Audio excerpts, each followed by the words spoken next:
अस्सलाम वालेकुम viewers, welcome back to my channel. हमारी प्रीवियस वीडियो में आपने ये देखा था कि हमें किस तरह से कॉन्फ़िग राउट को यूज करते हुए अपना डिफॉल्ट पाथ सेट करना होता है। आज हम राउटिंग के ही इसी कॉन्सेप्ट को आगे लेकर चलते हैं और बहुत सारी न्यू चीजें सीखने वाले हैं। सो without wasting any time let's start the video. ASP के अंदर जब कभी भी हम किसी MVC प्रोजेक्ट पर काम कर रहे होते हैं तो बेसिकली हम कंट्रोलर्स और एक्शन मेथड्स के साथ डील करते हैं। राउटिंग के थ्रू हम अपना URL पैटर्न डिफाइन करते हैं। URL पैटर्न से क्या मुराद है कि यूजर कौन सा पैटर्न देगा तो हम स्पेसिफिक किसी व्यू की तरफ यूजर को एक्सेस देंगे वरना नहीं देंगे। जैसा कि आपने देखा था कि हम अपने कंट्रोलर में स्लैश लगाकर पहले कंट्रोलर का नाम और उसके बाद स्लैश लगाकर अपने एक्शन मेथड का नाम देते थे, तो वो पूरा एक राउट था, URL था। वो URL पैटर्न क्या करता था, हमें राउट कर लेता था, हमें पूरे पाथ पे लेके जाता था जहां पर भी हमारे कंट्रोलर के अंदर वो एक्शन मेथड बना होता था और उसके अगेंस्ट जो चीज वैल्यू रिटर्न हो रही होती थी उसे हमें वो रिटर्न करके दे देता था, या फिर हम कह सकते हैं वो उस एक्शन मेथड को एग्जीक्यूट करवा देता था। अब ये राउटिंग होती कितनी तरीकों से है? ये राउटिंग दो तरह से की जा सकती है। या तो हम कोई ट्रेडिशनल और कन्वेंशनल वे यूज कर लें जिसमें हम क्या करते हैं कि राउट्स को कोड बेस्ड स्टाइल में डिफाइन करते हैं, और दूसरा है हमारे पास एट्रीब्यूट राउटिंग। एट्रीब्यूट राउटिंग में हम क्या करते हैं कि हम अपने कंट्रोलर क्लास या किसी एक्शन मेथड को एट्रीब्यूट्स असाइन करते हैं जिसके थ्रू हम अपनी राउट्स को डिफाइन कर सकते हैं, पैटर्न सिलेक्ट कर सकते हैं जिस तरीके से यूजर सर्च करेगा। नेक्स्ट पे देखते हैं अपने कॉन्सेप्ट को, राउट को, कि राउट होता क्या है। राउट डिफाइंस द URL पैटर्न। जो बेसिकली आप URL पैटर्न अपने सर्च इंजन में दे रहे होते हो वही आपका राउट होता है। इसको हम कह सकते हैं हैंडलर के लिए इंफॉर्मेशन, यानी कि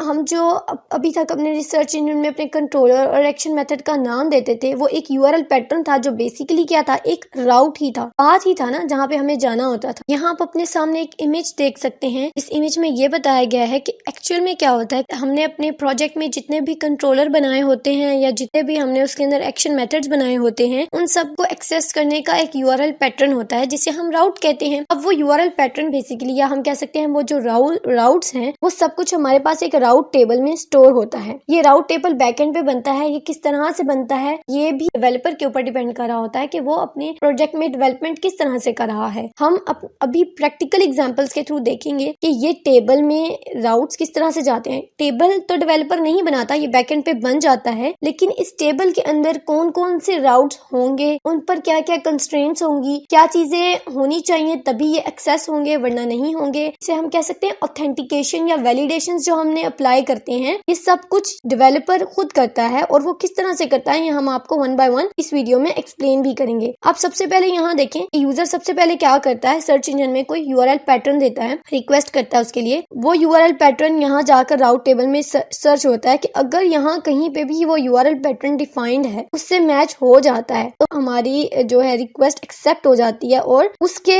उस राउट के अगेंस्ट, उस URL पैटर्न के अगेंस्ट जो कुछ भी मेथड था वो एग्जीक्यूट होगा और हमें क्या मिलेगा, यानी कि यूजर को मिलेगा एक रिस्पॉन्स। लेकिन अगर वो URL पैटर्न मैच नहीं हुआ तो हमारे पास एरर आएगा, 404 एरर नॉट फाउंड। अब जैसा कि आप जानते हैं कि हमने route.config की क्लास को पहले भी देखा है अपने प्रीवियस लेक्चर में, जिसमें हमने ये सीखा था कि हम अपने डिफॉल्ट राउट को किस तरह से चेंज करते हैं। आज हम उसी क्लास को यूज करते हुए इस टेबल के अंदर कौन कौन से राउट्स होंगे ये डिसाइड करेंगे। So without wasting any time let's jump to the configuration class. अब आप यहाँ देखें, कॉन्फ़िगरेशन क्लास के अंदर प्रीवियस वीडियो में हमने जो था अपना डिफॉल्ट राउट सेट किया था, लेकिन आज उससे ऊपर ही मैंने routes.map राउट का एक और मेथड बना लिया है और उसके अंदर मैंने क्या लिखा है, नेम, URL एंड डिफॉल्ट में कुछ वैल्यूज को चेंज कर दिया है। लास्ट टाइम हमने ये नेम, URL इन सब की बात नहीं की थी, आज हम इनकी भी बात करेंगे। बेसिकली होता क्या है कि ये जो हमारा राउट टेबल होता है, जैसा कि अभी मैंने बताया कि बैकएंड पे एक टेबल बनता है, उस टेबल के अंदर वही राउट्स जाएंगे जितने भी राउट्स हम यहाँ पर डिफाइन करेंगे या रजिस्टर करेंगे। अब उनको रजिस्टर कैसे किया जाता है कि यहाँ पे जितने भी राउट्स हैं हर राउट का नेम डिफरेंट होता है। लाइक इसका नेम है सेकंड, नीचे वाले का नेम था डिफॉल्ट, तो अब मैं इन सब का नेम सेम नहीं रख सकती। इसी तरह ये जो हमारा जब टेबल बनेगा ना तो टेबल के अंदर ये उनके नेम के प्लेस पर आ जाएंगे। उसके बाद क्या होता है कि हमारा URL पैटर्न होता है। URL पैटर्न वो होता है जिसे लेकर के यूजर सर्च करता है। लाइक अगर यूजर ने हमारे कंट्रोलर से किसी भी एक एक्शन मेथड को एक्सेस करना है और हम नहीं चाहते कि उसे हमारे एग्जैक्ट कंट्रोलर एक्शन मेथड का नाम पता हो या सर्च जो है वो यूजर फ्रेंडली हो। हमने अभी थोड़ी देर पहले एक स्लाइड देखी थी जिसमें हमने ये देखा था कि जो हमारे URLs होते हैं वो यूजर फ्रेंडली होने चाहिए। तो यहाँ मैंने जो URL का पैटर्न है लॉगिन लिख दिया है। लाइक अगर यूजर लॉगिन लिखेगा तब ही वो हमारे लॉगिन फंक्शन को एक्सेस कर सकेगा। वो किस तरह से? अब जब यूआरएल अपने रिसर्च में लॉगिन लिखेगा ना, तो यहाँ नीचे आप देखें तो लिखा हुआ है controller equal to form action equal to login. मतलब क्या है इसका कि जैसे ही यूजर लॉगिन लिखेगा, हमारा सर्च इंजन आएगा हमारे प्रोजेक्ट में, यहाँ आएगा कॉन्फिग क्लास में, इस राउट टेबल में आकर के चेक करेगा कि क्या हमारे पास इस पैटर्न पर कोई राउट डिफाइंड है। जी बिल्कुल, वो यूआरएल पैटर्न चेक करेगा जो कि है लॉगिन। अगर यूजर ने लॉगिन लिखा है तो कहेगा हाँ लॉगिन तो मैच हो गया, यूआरएल पैटर्न तो मैच हो गया। अब उस यूआरएल पैटर्न के अगेंस्ट राउट कौन सा डिफाइन हुआ है? वो राउट है controller equal to form action equal to login. यानी कि फॉर्म कंट्रोलर में जाओ, वहां पर एक्शन है लॉगिन नाम से, उसे एग्जीक्यूट कर दो, वो उसे एग्जीक्यूट कर देगा। आई होप आपको ये पॉइंट अच्छी तरह से क्लियर हो रहा होगा। अब इसी चीज को हम जरा रन करके देखते हैं कि ये किस तरह से रन हो रही है। अब आपके सामने मैंने यहाँ यूआरएल में टाइप किया है लॉगिन, क्योंकि लॉगिन मेरा यूआरएल पैटर्न था। मैं डायरेक्टली अपने लॉगिन पेज पर आ चुकी हूँ। आई होप आपको यहाँ तक सारी बातें क्लियर हो चुकी होंगी। अब अगर हमने इससे ज्यादा कुछ राउट्स देने हैं तो वो किस तरह से देंगे? अभी मैं एक राउट आपके सामने बना देती हूँ ताकि आपको कंफ्यूजन ना रहे। यहाँ से इस कोड को इसे टर्मिनेट करते हैं, इस कोड को कॉपी करके यहाँ पेस्ट करते हैं और इसका नेम चेंज कर देती हूँ मैं, क्योंकि नेम जो है वो यूनिक हो सकता है। मैं दोनों के दोनों नेम सेम नहीं रख सकती। It's the third route I am giving, क्योंकि एक तो डिफ़ॉल्ट था और एक ये वाला हो गया और ये थर्ड राउट है। और यहाँ लॉगिन के बजाय मैं चाहती हूँ कि मेरा जो है वो पास एंड नेम एरर वाला पेज जो है वो व्यू ओपन होना चाहिए।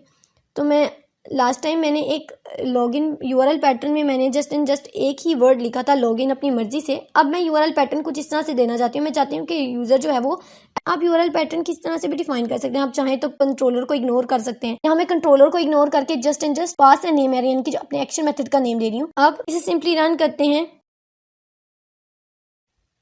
अब यहाँ ऊपर बाय डिफॉल्ट तो आपको पता यही ओपन होना था। अब मैं यहाँ स्लैश दे के लिख लेती हूँ pass and name error and that's it. आप अपने सामने देख सकते हैं कि pass and name error just write करने पर ही मेरा एरर वाला पेज है, व्यू है, वो ओपन हो रहा है। आई होप आपको ये समझ आ गई होगी कि हम अपने टेबल में किस तरह से यूआरएल पैटर्न को डिफाइन करते हैं। आई होप आपको आज की ये वीडियो पसंद आई होगी। वीडियो पसंद आई हो तो इसे लाइक जरूर करें, चैनल को सब्सक्राइब करें। Till the next video, Allah Hafiz.